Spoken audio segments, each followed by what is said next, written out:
Lobat na rin. Dalawang mic lobat na. Nalobat na pala yan. Okay. Hindi ko alam na lobat yun. Dahil pala chinet sa atin kanina habang nakaupo tayo. No?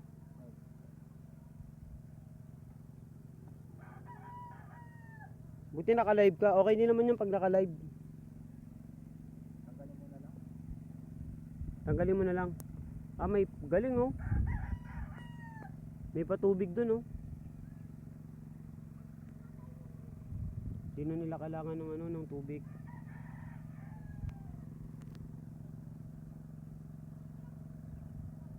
Mayaman sila sa tubig. Sa ibang bundok talagang umaano pa eh. Nagano pa sila ng tubig eh. Dito hindi na.